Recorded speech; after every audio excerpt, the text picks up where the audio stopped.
सबसे पहले मतलब तो ब्राह्मण, एक काशी बनारस में एक ब्राह्मण रहते थे, वह प्रतिदिन भगवान का पूजन करते थे और भिक्षा मांगने के लिए वहाँ जाते थे। जब भिक्षा मिलती तो उस दिन भोजन बनाते, नहीं तो उपास ही रह जाते थे, एकादशी मना लेते थे। इस प्रकार ऐसी दशा देख करके और एक दिन सत्यनारायण भगवान को दया आ गई, तो दया बस एक ब्राह्मण का रूप धारण कर लिए, बूढ़े ब्राह्मण का रूप धारण करके आए और उस विप्र से पूछते हैं, आप ऐसा कहाँ जा रहे हैं, किस काम से? तो उन्होंने कहा कि मैं प्रतिदिन भिक्षा मांगने जाता हूँ, यदि आप कोई उपाय जानते हो कि मेरे को भिक्षा ना मांगना पड़े तो ऐसा उपाय मेरे को बताइए, मैं सुनना चाहता हूँ, जानना चाहता हूँ।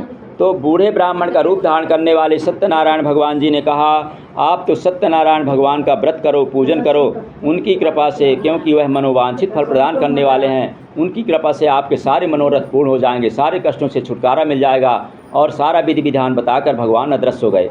अब वह ब्राह्मण अपने भिक्षा के लिए गए, फिर भिक्षा मतलब दूसरे घर गए। रात भर उनको नींद नहीं आई, क्योंकि कथा करना था, उनके पास इतनी तैयारी व्यवस्था नहीं थी सामग्री।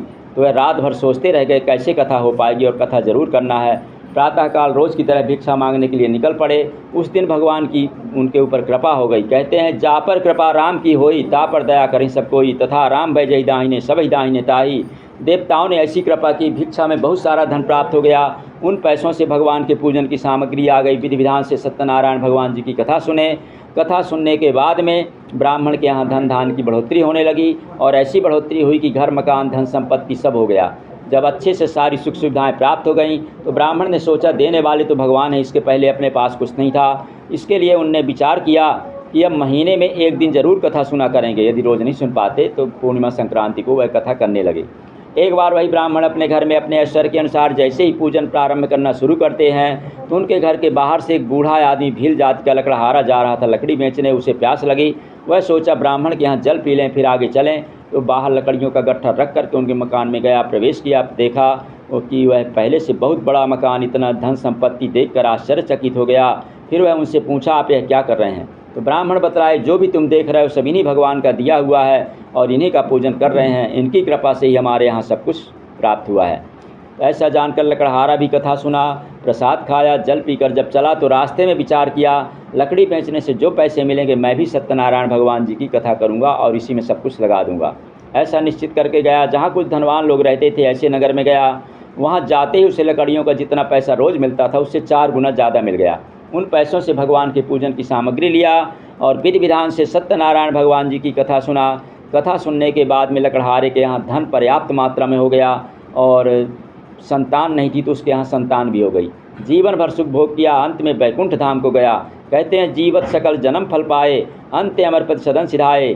श्री स्कंद पुराणे रेवाखंडे सत्यनारायण व्रत कथायाम द्वितीयो अध्यायः। बोले श्री सत्यदेव भगवान जी की। श्री कृष्ण गोविंद हरे मुरारी, हे नाथ नारायण वासुदेवा।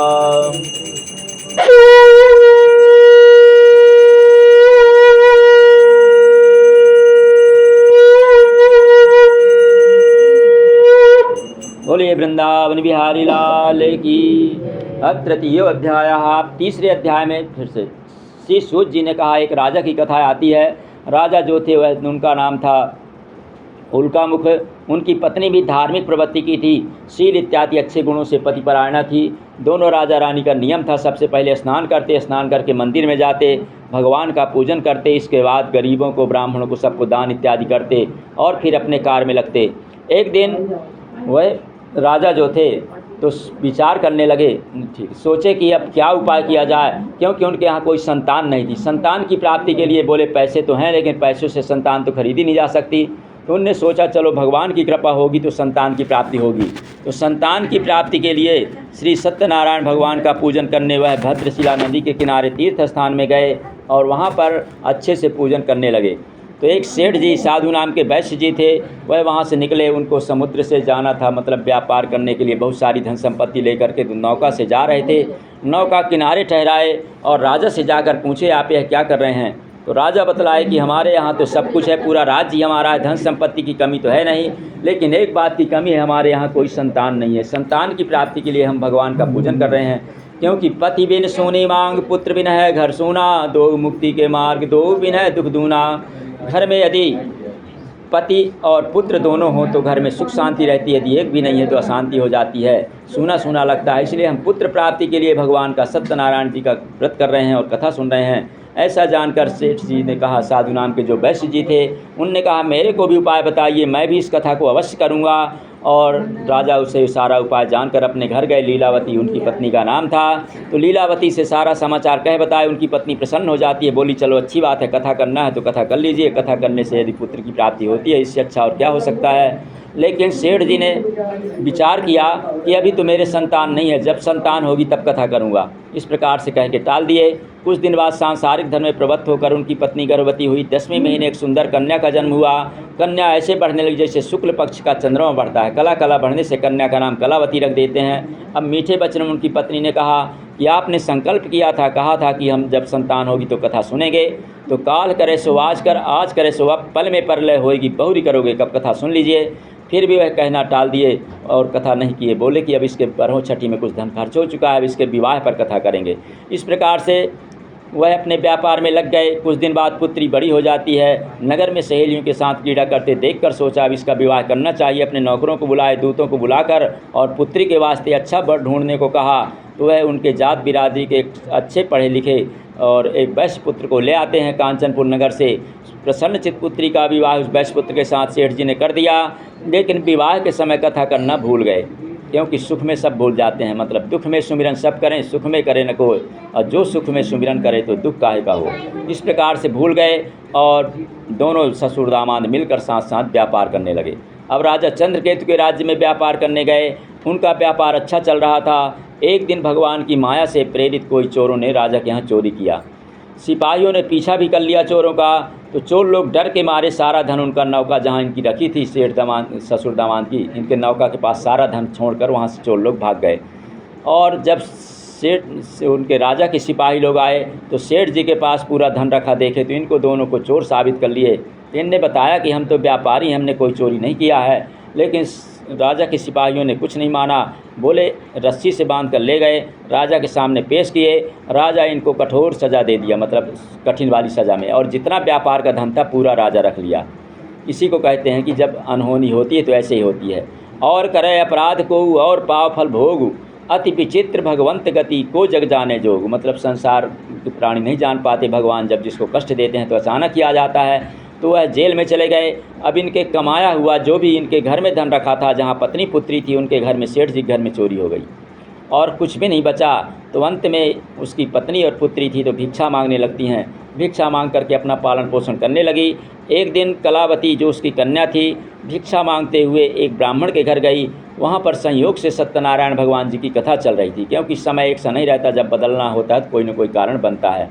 तो कथा सुनी। कथा सुनने के बाद भिक्षा मिली, प्रसाद खाकर जब आई तो उसकी माँ पूछती है, पुत्री अब तक तुम कहाँ थी और तुम्हारे मन में क्या है। तो वह बोली, मैं सत्यनारायण भगवान जी की कथा सुन रही थी और कथा सुनने से सारे दुख दूर हो जाते हैं, ऐसे कथा में आया भी है।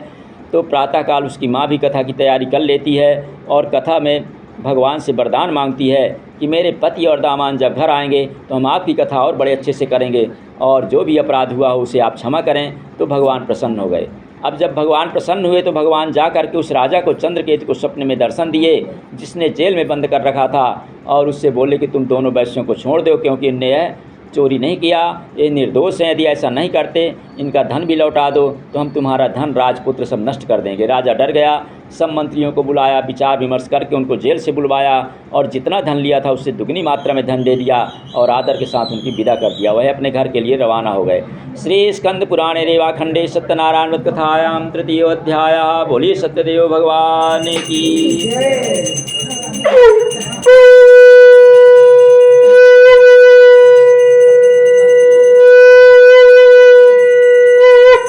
श्री कृष्ण गोविंद हरे मुरारी, हे नाथ नारायण वासुदेवा। श्री कृष्ण गोविंद हरे मुरारी, हे नाथ नारायण वासुदेवा। बोलिए वृंदावन बिहारी लाल की। आज चतुर्थो अध्याय। आप जैसे वहाँ से मंगलाचार करके अपनी यात्रा प्रारंभ करते हैं कि अब घर चलें, माने जेल से छूट गए, तो उनने बहुत अपनी खुशी मनाई। फिर इसके बाद भगवान जो सत्यनारायण जी थे वह तो असली रूप में मिलते नहीं हैं, मतलब कोई न कोई रूप बदल करके आते हैं। तो समुद्र के किनारे फिर से दंडी स्वामी का रूप धारण करके आ गए और पूछते हैं, सेठ जी आपकी नौका में क्या भरा हुआ है। अब सेठ जी को इतना पहली बार धन मिला तो धन का उनको अभिमान भी हो गया। अभिमान बस वह पूछते हैं, कहते हैं कि आप क्यों पूछते हो, क्या आपकी चोरी करने की इच्छा है या कुछ धन लेना चाहते हो। तो भगवान ने कहा, नहीं, हम जानना चाहते हैं कि नौका में क्या भरा हुआ है। तो फिर वह नौके की बात जान करके तो सेठ जी ने उनसे असत्य वचन, झूठ बोल देते हैं। बोले कि इसमें लता पत्र आदि कुछ किराने का सामान है और कुछ नहीं है। तो भगवान ने, सत्यनारायण जी थे साधु के, दंडी स्वामी के रूप में, उनने कह दिया, तथास्तु, आपका कहा हुआ वचन सत्य हो जाए। तो उनकी नौका में सोना चांदी रुपया पैसा हीरा जवाहरात जो भी भरे हुए थे, अच्छे अच्छे रत्न भरे थे, सब कुछ बेल पत्ते में बदल गया और कुछ किराने का सामान बन गया। अब सेठ जी नित्य क्रिया से स्नान वगैरह करके निवृत्त हुए और फिर चलने के लिए जब सोचे तो नौका में आए तो नौका में धन नहीं मिला। नौका पानी में उतराने लगी। जब नौका में धन नहीं देख पाए सेठ जी तो इतना रोए कि रोते रोते बेहोश हो गए, कोमा में चले गए। और उनको इतना दुख हुआ कि अब इतना धन कहाँ से मिलेगा। और बेहोशी खुलने के बाद जब बहुत देर बाद उनको होश आया तब उनके दामाद ने समझाया कि गतम न सोचामी कृतम न मन्ने, मतलब जो समय चला गया वापस आता नहीं है, इसलिए आप आगे का उपाय करो कि अब आगे कैसे मतलब सहायता हो पाएगी।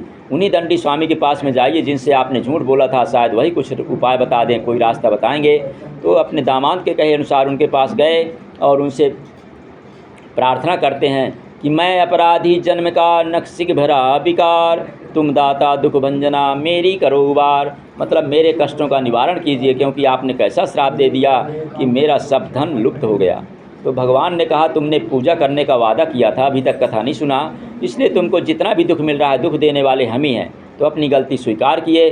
बोले, आपकी माया को ब्रह्मा आदि देवता भी नहीं जान पाते, मैं तो अज्ञानी हूँ, आपकी माया को नहीं जान पाया, इसलिए आपकी कथा नहीं सुना। यदि आप मेरे ऊपर कृपा करते हैं तो मेरा धन मुझे प्राप्त हो जाए तो मुझे भरोसा भी हो जाएगा और मैं आपकी कथा भी सुन लूँगा।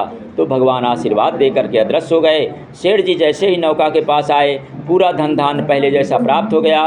वहीं पर धूप दीप अगरबत्ती किए और भगवान को मनाए और आगे की यात्रा आरंभ किए। जब उनका नगर दिखाई देने लगा तो अपने घर में एक नौकर को भेजते हैं कि जाओ हमारे घर संदेशा दे दो कि हम व्यापार से आ गए हैं, बहुत सारी धन संपत्ति लेकर आ रहे हैं। उनका नौकर गया और उनके पत्नी को नमस्कार करके कहा कि आपके पति और दामाद नगर के समीप में आ चुके हैं। इस प्रकार से जैसे वह खबर बताया तो उसकी माँ बोली, पुत्री तुम भगवान का पूजन करके आना, क्योंकि अच्छी खबर मिली है। मैं अपने पति के दर्शन के लिए जा रही हूँ। जाकर देखती है नौका में धन संपत्ति इत्यादि पर्याप्त मात्रा में थी, लेकिन उसकी पुत्री भगवान सत्यनारायण जी का पूजन तो की, लेकिन कथा का प्रसाद छोड़कर वहाँ पहुँच जाती है। तो प्रसाद की अवहेलना के कारण भगवान फिर से नाराज़ हो जाते हैं और नाराज़ हुए तो उसके पति को नौका सहित पानी में अदृश्य कर दिए।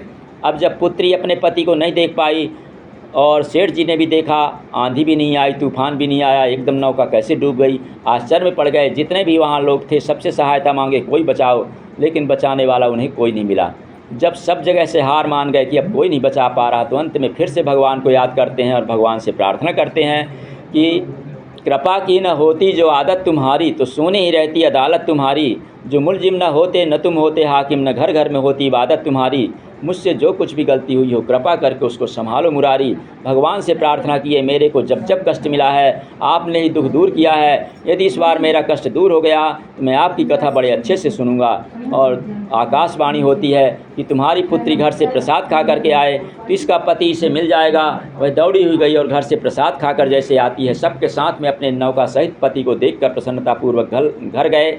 और पुत्री बोली, अब विलंब क्यों करते हैं, घर चलना चाहिए। सब लोग पूजन पाठ करते हुए समय व्यतीत किए। अंत में सबको स्वर्गलोक की प्राप्ति हुई। श्री स्कंद पुराणे रेवाखंडे सत्यनारायण वत कथायाम चतुर्थो अध्यायः। बोलिए सत्यदेव भगवान जी की।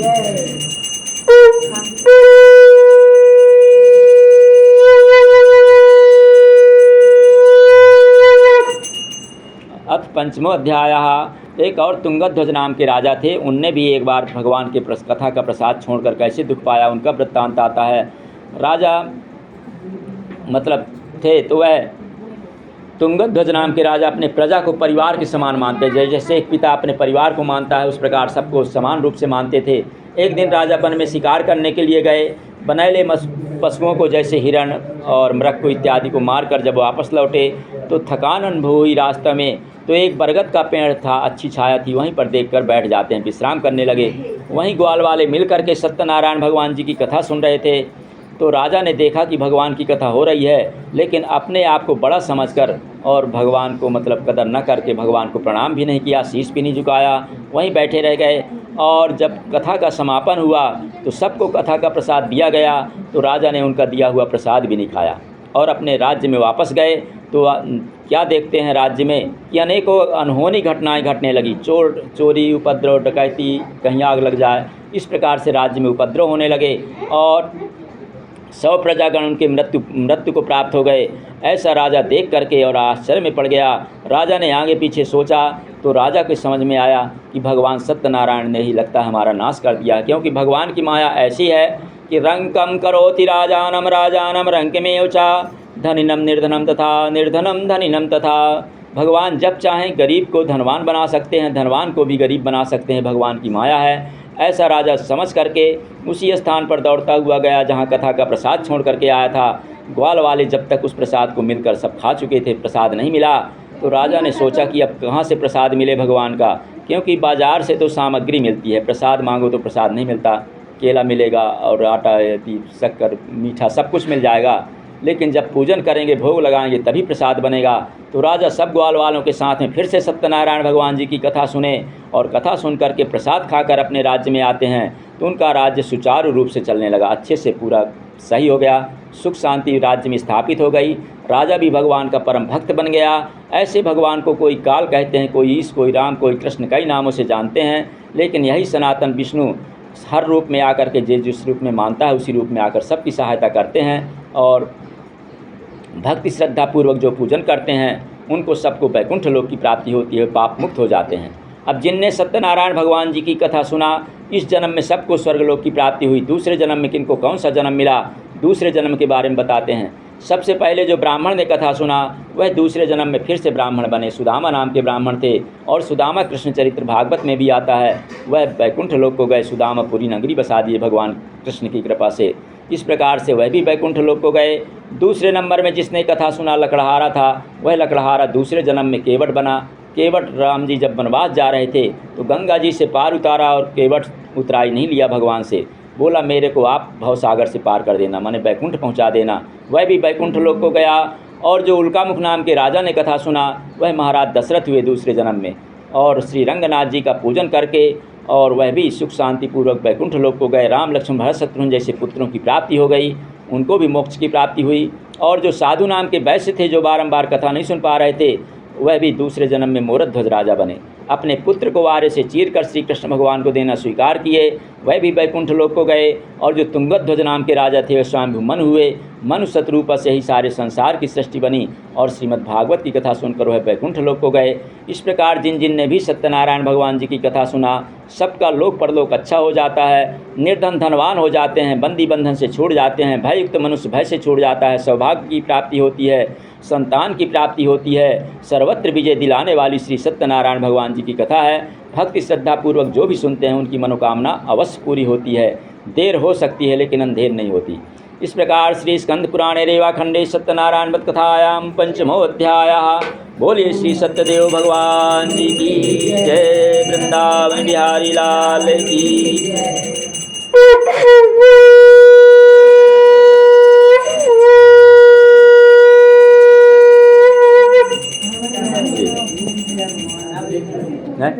हवन क्यों नहीं उठ जाए? हवन की विधि नहीं मिल रही। आ जाइए, जल छोड़ दीजिए आसन के पास।